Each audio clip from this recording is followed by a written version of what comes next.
This is Unity Radio Online, uniting through music. It's playtime, baby. Yeah. Seen you out about once or twice, and I really wanted to get up and talk tonight, but I got the warning. Unity Radio Online. I'm the boy Sergio, and I'm joined here with Jermaine Riley. What's going on? Oh, good man. How are you? I'm blessed, man. Yeah. Busy but blessed, yeah. You must be a busy man, going places, making music. You know. Bro, you have no idea. At this point, it's so peak for me in life because obviously we're 10 days away from the release of my 5th solo project, the Cape Tape Lost Sessions, and it's like I'm recording, engineering, mixing, editing, you know what I'm saying, and organising everything myself. So it's a manic time, but I know it's gonna be quite the event when it comes out. Well, you called it the Cape Tape Lost Sessions. Now it's a very interesting name, first of all. Normally people come up with their own, I wouldn't say normal names, but would you like to explain that a bit more? I called it the Cape Tape predominantly because everyone knows me to be like the R&B Superman, so it's obviously in reference to, it's a mixtape, but it's still, still me keeping the whole Superman, my natural vibe musically and what people know me for, so I'm still Superman on this.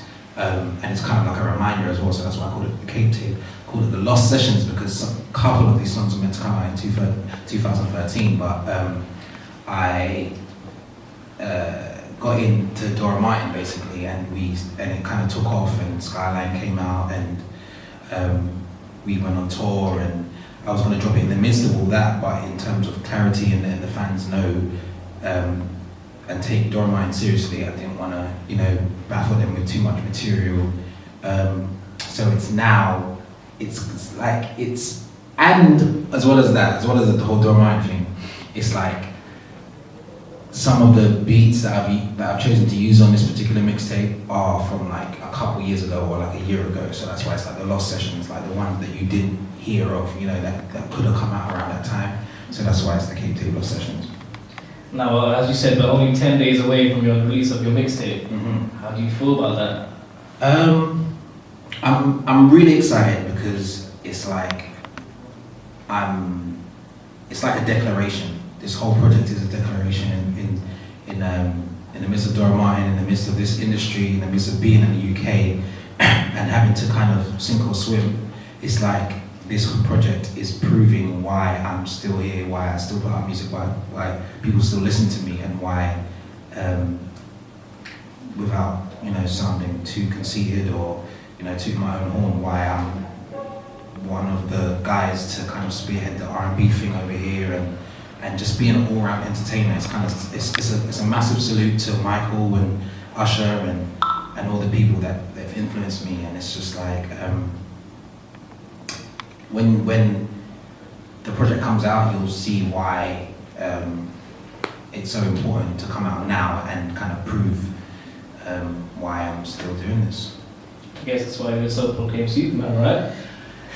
Bro, basically it's like after doing what I've been doing and representing myself and going from radio station to radio station and designing my own artwork and engineering my sessions and writing everything and organising all the features and reaching out to people and doing this or whatever, and literally being a walking record label, like funding my own videos, and do you get what I'm saying? It's like, I honestly don't think that anyone can really oppose that, title, the Superman of this thing, because I don't see many people, and nothing's promised to you, especially over here in the UK, nothing's promised to you as an artist, and there's no guarantee that this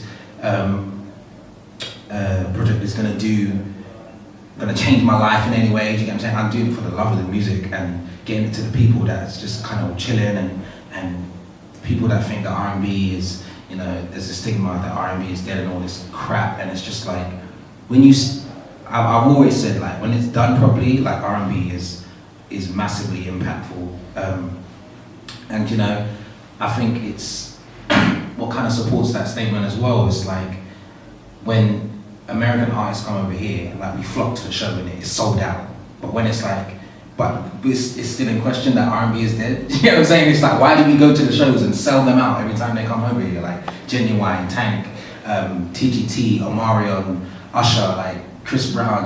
Chris Brown can't come here, but not yet. But you get what I'm saying? It's like we flock to the shows and all the R&B greats that want to come over here and literally like get the pound. Do you get what I'm saying? It's like it just goes to show, and Faith had a massive show out here recently as well. It goes to show there's love for R&B out here. It just needs to be executed properly, and it needs to be supported, and it needs to be understood that it's evolved from like other genres like hip hop and stuff like that. Like, and it's just important to kind of keep it alive. And I feel like this project is going to do that, especially in the UK, because everyone kind of slyly abandons it because it's hard work.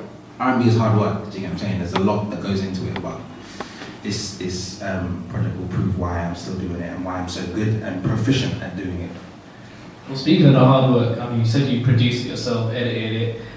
You obviously wrote your songs, everything. Yeah. Now, how excited are you about it? Because it must make you feel nervous. I mean, if I did all that by myself, I'd be stressing out, man. Let me explain something to you. Like, I'm sweating bullets at this point because I'm such a perfectionist. I'm so particular with how things are done and executed, and everything has to be kind of streamlined to a certain degree. I've learned to embrace imperfection just over the past couple of years or whatever, just because you can't control everything. Do you get what I'm saying? Sometimes things are out of your hands, and you kind of look back and be like, oh, that happened for a good reason, even though I thought it was bad at the time. So I've kind of learned to relax in that regard, but in terms of it just being something that I can forever be proud of, because once it's out, innit? Like, and music lasts forever. So it's just very important for me to get it right, get all the songs, mixed how I like to mix them, the harmonies leveled, and it's all down to me, and it's a lot of pressure, but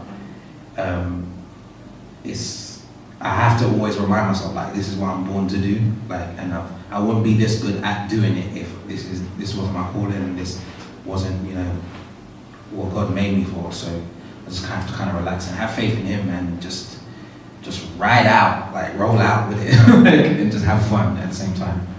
So how busy have you been this past year with all this coming up to your mixtape and everything? It's been really busy because Dora Martin has been, trying to record our next EP. The first EP, Coalition, went so well. We toured with Gabrielle, we were on the solo acoustic tour with Ronnie Harrell as well, and we've done some significant shows over here in the UK, and our videos got played on BET 106 and Park, and we've just been getting a lot of love internationally as well. So, riding that wave, and then both of us coming out of it and being like, okay, cool, this period of time between EPs, we can drop solo projects. It's been very, very busy, and we're both very creative, and artistically, we're very, we have separate sounds as well as Dora Martin. Like, together, Dora Martin has his own sound, but there's 3 different entities in terms of the sound of how things are, and it's like, so you have to kind of process all of that and get your music right and make sure it stands up to the hype of Dora Martin as well as your previous hype that you've garnered as a solo artist, and it's just like, it's a lot to kind of process, but I like being busy at the same time. As much as I'll be like, no many days, like, I'm losing it. Like, I like being busy, and I can't just be, idle and just sit on my hands. That's why I think this project is like 14 songs long, and I've never done a project that long before, and I've never like shot a visual and tried to have it come out on the same day and all this madness, and it's just like, it's a bit nuts, but sometimes you have to kind of throw yourself in the deep end and not be afraid to do things differently as well, because I think Beyonce and Drake kind of proved it in terms of just dropping their albums. Do you get what I'm saying? Like, the industry has changed so much, so sometimes you have to you can't keep doing the same thing over and over again. And I think the formula for releasing music has changed, so I thought to myself, why not do something extra special and drop a visual on the same day? And the visual is quite a visual, like, it's not no dibby music video. What makes it unique? What makes it unique is that just me, and it's like, I don't want to give away too much, do you get what I'm saying? But it's like, it's giving you a sample of this project. It's got to be around Superman, yeah? It's basically, in a nutshell, the video encapsulates the entire project, do you get what I'm saying? So, yeah, it's exciting. Okay, I hear you. Now, you said you've got a bit of a different style to everyone else, right? Would you like to, what is your style of music? What makes you different? I just think like, I feel like this natural sound of my voice is very kind of, signature. And I'm grateful to God that I have that type of sound, because some people can do all the tricks and the runs and the riffs or whatever, but they don't actually have a sound. And I feel like the sound of my voice has its own, you kind of know when it's me when I sing on the song. And as well as just the way I write, the things I choose to sing about and I'm not afraid to sing about, and my arrangement, do you know what I'm saying? There are not a lot of people arrange harmonies the way I do, especially over here in the UK. But I think that's also because I'm not trying to win anyone over, really, at this point. I'm just trying to just do what I love to do, and those who it translates to will get it, and hopefully people will clock on to who I am as an artist, and also, I could garner some new fans off of it, do you know what I'm saying? So I feel like the whole reason why some people don't necessarily sound like I do is because they're trying to, fit a formula or trying to get a record deal, do you get what I'm saying? I feel like the best thing for me to do at this point, because I've been doing it for so long and had record deals and all that stuff, and the nature of the business has changed, so I feel like the most important thing for me to do as an artist is just be authentically who I am, and whoever latches on, and that way I'm not trying to fake the funk. This will never run out. You get my swag will never falter because my guard will be down. And that's not really who he is. Do you get what I'm saying? Like that. I don't believe in that. And a lot of artists have kind of been labelled like sellouts or falling off and anything like that and stuff like that. Do you know what I'm saying? So I feel like it's important to just stay who I am, and I feel like the industry's ready to accept a lot of artists that are like that as well, with the Frank Oceans and the Janaes, and do you get what I'm saying? Like, just be authentically you, and the world will catch up, and those who don't, it ain't for them. I hear you. So getting into a couple of your songs, I've been listening to them off the mixtape, and I was listening to Bay, and I kind of realised the Tupac instrument back there, well obviously sampled too. Yeah. What brought that to you? What made you want to put that? So you I was on Tupac? Yeah, I am. I was on tour with Gets actually, and someone was in the corner kind of playing it, but it was like a grime version. And I was like, this is one of my favourite hip-hop instrumentals of all time. Like, why haven't what have I been doing? Like, why haven't I written a song over this? So I kind of locked it away in the back of my mind. I thought, cool, when the time's right, I'm gonna bring that one out. Do you know what I'm saying? And it wasn't meant to be. It wasn't meant to be what it was until I just wanted to put something out on Christmas Day. That's all I wanted to do, and it was like I put it out, and then how I promoted it was I was on Instagram, and I did like all the different couples, like all the bays, and like Jay-Z and Beyonce, and I've done a whole bunch of Disney ones, and all the famous celebrity couples, and even like stuff from TV shows. Like the other day, one of the last ones I've done Dot and her guy from EastEnders. Do you get what I'm saying? Like, yeah. and after a while, like people started to latch on, and I've done like the parents from the Rugrats and stuff like that. Do you get what I'm saying? Like the real bays, like the people who we know, like Uncle Phil and Aunt Viv from Fresh Prince. Do you get what I'm saying? Like to represent and promote the project, and everyone started to latch onto it, and then it became the unofficial, official first single of the project. It wasn't meant to be that. I just wanted to put a song out, but because everyone was like latching onto it and loved it, I just thought, okay, cool, I'm gonna drop that. But instead of like trying to do like 3 or 4 videos for the project, I'm gonna let that one ride out, promote it to the death, and then just drop a video when the whole project comes out. I've got a question for you now. This one, I don't know if you know this or not. Do you actually know what BASE stands for? isn't it before anyone else? Why? Yeah. Well, Is it? alright, cool. Yeah. But I learned that recently. I'm not gonna lie. Like I thought it was abbreviation, but I learned that recently because I was on another interview and the interviewer told me, and I was like, oh, right. Yeah. So I keep thinking it was babe for so long. Yeah. But yeah. Oh yeah. All right. So you've got that two-part there in the back. Now he inspires me a lot. Amazing artist. Definitely. But who inspires you? I think it's safe to say that everyone knows that Michael Jackson is the main guy. Usher, close second, very close second. Only because I feel like being the type of artist that he is, I can relate to him. Do you get what I'm saying? Like, he's more relatable influence, especially when he came out with like My Way, and he was the first kind of cat that I saw in the video to do like the glide across the floor, and I was like, alright, cool, like he's the guy. That's the main. I can inspire Usher too, so you know, inspires a lot of people. That's good, man. And you know, Brandy, Boyz II Men. I grew up on Brandy and Boyz II Men, and Mary J. Blige, Whitney Houston, and Stevie Wonder, and who else? Joe is a main. Joe and Hank, a huge vocalist in terms of influence. I mean, and I think that's the main people. Okay.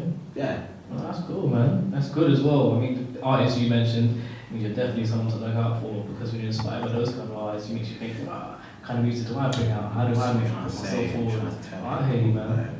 But every good artist, every good superhero, they have their weaknesses. Yes. So, have you got any weaknesses? Well, this is the thing. Superman don't go to the newspaper daily, whatever it's Daily Planet. I don't want you to say kryptonite, by the way. No, I'm saying like he don't go to Daily Planet and say, yeah, my weakness is kryptonite, so all the figures come kill me. So I'm not gonna let people know what my weaknesses are. I'll just enjoy my strengths. Okay, so what are your strengths? My strengths are just being entertaining, being someone who's not boring. Hopefully this interview isn't boring for everyone. And just kind of filling that void and representing R&B to the fullest. That's definitely a strength of mine, and just kind of being someone who's strong in character and someone who's artistic and creative and trying to make something different for you every time. Try and do something and go that extra mile and like put in the extra bit of effort to kind of make the artwork a bit doper and make the websites, and do you get what I'm saying? Like, and just it's not just me. I'm not one of these artists that's. Well, I don't call them artists because they're clearly not artists if they're being kind of, you know, puppeted. Do you get what I'm saying? I'm not just gonna stand in front of the microphone and just sing to you. I'm trying to give you the whole package, and that's what I grew up admiring. Do you get what I'm saying? The Michaels and all the different type of artists and the Princes. Do you get what I'm saying? The people that gave you like true artistry, and it's not even to sound like preachy or anything like that. It's just that I feel like it needs to be represented, and I salute everyone that's representing it right now and stay true to who they are and goes the extra mile and make sure they're hands-on with their own career and their own art. And those are the people that I respect. And to the people that aren't really doing that, who are, you know, just go to the studio and just get the songs written for them and blah blah blah, I encourage them to kind of get their feet stuck in, get their fingers in the different pies and know about the business and just be themselves, because it will benefit them in the long run, and it will benefit the fans to know that what they're singing about and trying to portray to the world is real and authentic, and that's the world falls in love with artists like that. Do you get what I'm saying? Definitely, like most definitely. Exactly. Ed Sheeran, and these people that really give you like real music. Okay, well, as an artist, how would you say you've grown so far since leaving Fundamental? I've learned a lot about, you know, the business side of things, about different ways to make, you know, some money in this thing, because obviously we came into this game at like 17, 18, so it was like, we only cared about where's the camera, like where's the stage, where's the fans, you get what I'm saying? Like we came into it, we just wanted to be strictly the artists, and I feel like I've grown as a songwriter most definitely, and just I like to feel like I've matured in terms of just who I am as a man in this industry, And yeah, just I feel like we all have, and we all learn about, you know, we've been to the mountaintop and back, and signed to Neo in LA and all the Atlanta, and do you get what I'm saying? Like we've seen it all, so it's like you don't come out the other end and not learn anything. So I'm definitely applying that right now, and I feel like yeah, it'll be good to see the end result. I mean, I don't know how we're like 10 years on since Fundamental first came onto the scene, or since we first became a group. So yeah, there's definitely been growth. How would you say your support is from your family or friends since going back up until now? The support has always been there, and I feel like that's the only reason why I'm able to kind of have a platform, have a platform like this, have a platform like other radio stations I've been on, and still get booked for shows, and still have people internationally like be checking for me. It's like it helps you get out of bed. Do you get what I'm saying? When you see just one tweak can make your day better, like someone saying that they're looking forward to the next project, or like, oh, they listen to an old song and your new song brought them to your SoundCloud, and then now they're rinsing the whole back catalogue. Do you get what I'm saying? And those type of things encourage you, and I'm thankful that I have a supportive family as well, and a patient family as well, because there's a lot of artists that say like when you at the moment I don't like to go to family reunions and stuff like that, because once you get to a certain level in the industry, and then like things kind of slow down, people are like, what's going on in the music, man? It's just like, bro, you don't understand this music thing, innit? Like, it's not just like you don't just get to a certain point and then it fully just goes through the ceiling. Like sometimes there's knockback, sometimes bad things happen that are out of your hands, innit? And well, it must take its time. You said you're a perfectionist, right? This is true. And at the same time, I'm very patient and understanding that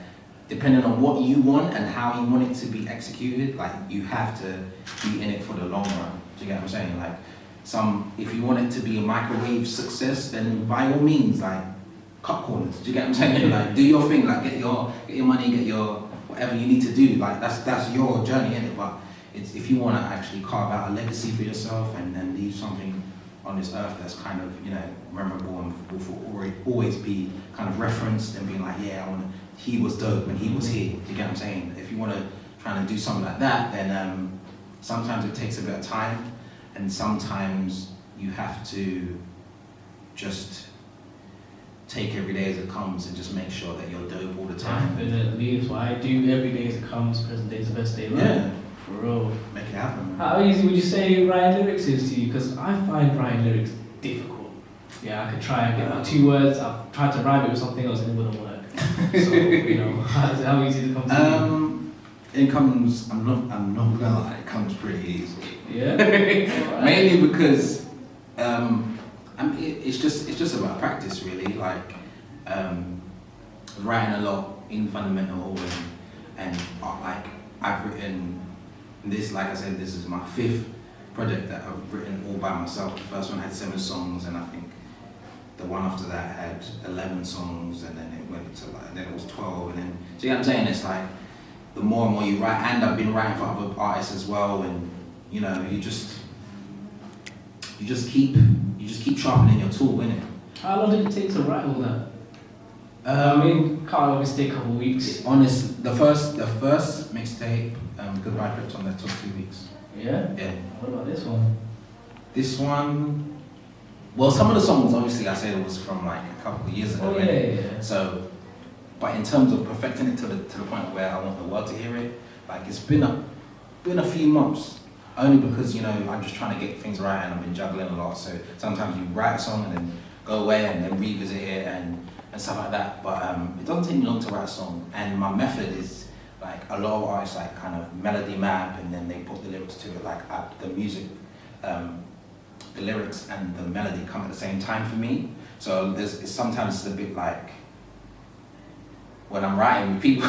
Sometimes when I'm writing with people are like, cool, are you gonna what's the melody for the thing? And I'm like, well, I've got, you know, 5 lines, and they're like, okay, and it's a bit hard for people to adjust and accept that, you know, this could be, you know, the end result, and I always tend to go with my first idea as well. Like Smallville and my brother sings as well. He's on this project as well. Sean Riley, all of his songs that I wrote for his mixtapes,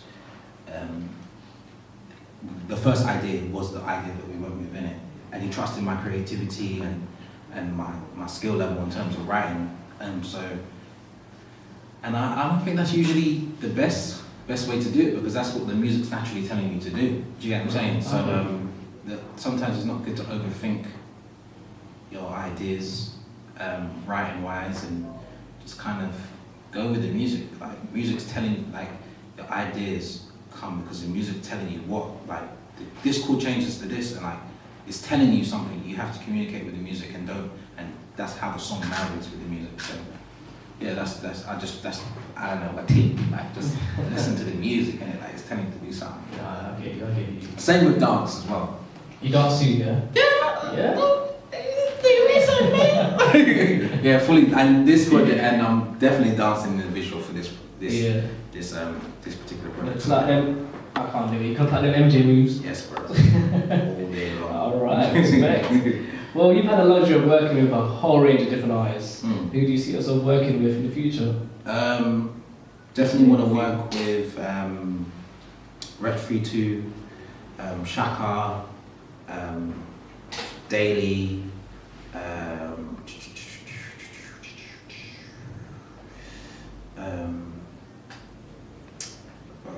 Jasmine Sullivan. Not all. I'm not saying that I want to be on the songs with these people, but because I'm a songwriter as well, like maybe I'll just write the song and they sing it. Do you get what I'm saying? That's cool. Maybe. But yeah, obviously, if I was to be on songs with each of these people, that would be a privilege. But who else? Who else is dope right now that I'm listening to?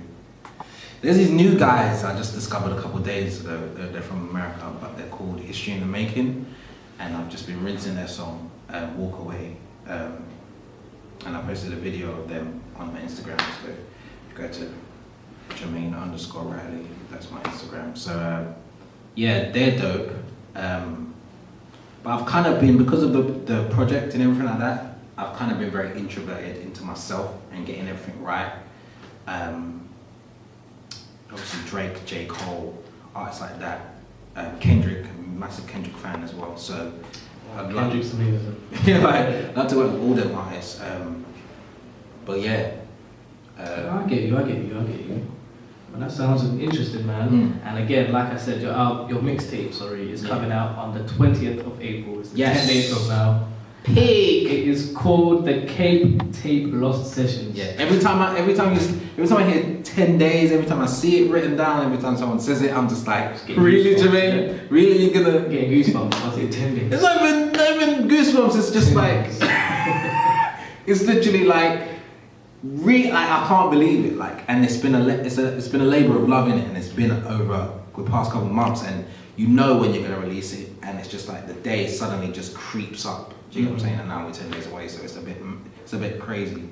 Oh well, I wish you the best for all that, man. But before we wrap up this interview, I've got one thing to do, two things actually. One is, what kind of superpower would you have? Now I know obviously I'm keeping running back to Superman, but I know what I have. Nah, it's all good. I feel like everyone in their heart of hearts would like to fly. Nope, not me. No, well, not you. But I'm saying that's like one of the main. That's the most popular superpower. I think. I feel like that would be one of the first things. Just in case, just for convenience sake, I feel like I would have, gotten here a bit quicker today. We use airports anymore, then. Either that or just the ability to kind of what's another ability that I would love? Maybe like something like mind reading. Yeah, like I love a good mind reader.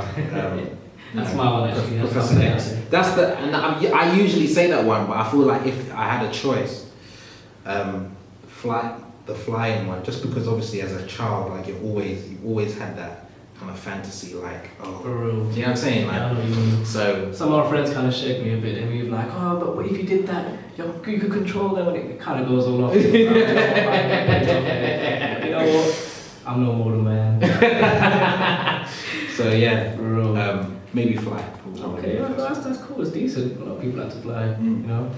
Well, again, 20th of April, Cape Tape Lost Sessions. Yes. Make sure you plug that. What? SoundCloud is Jermaine Riley. SoundCloud / Jermaine Riley, I believe. Facebook is Jermaine Riley Music. Instagram and Twitter are Jermaine_Riley. And if you just want to go to the main hub where everything is, then just go to JermaineRiley.com and there'll be links to everything. So JermaineRiley.com predominantly, and that's where I put all my music and stuff like that. And I'm also on Tumblr, which is mysuperspective.com, and on YouTube, Superspective TV. So yeah. That's cool. Jermaine Riley, keep being a voice, keep speaking out, keep singing out. Yeah. Thank you. Thanks for supporting me, Unique Radio. Shout out to you guys. I'm grateful. I've been doing it for a long time, so I'm grateful for every little opportunity and listeners and people who support it. And we're equally as grateful, so don't worry about that. Thank you, bro. Thank you. Unity Radio Online, it's your boy Saviour with Jermaine Riley. Peace. Peace. This is Unity Radio Online, uniting through music.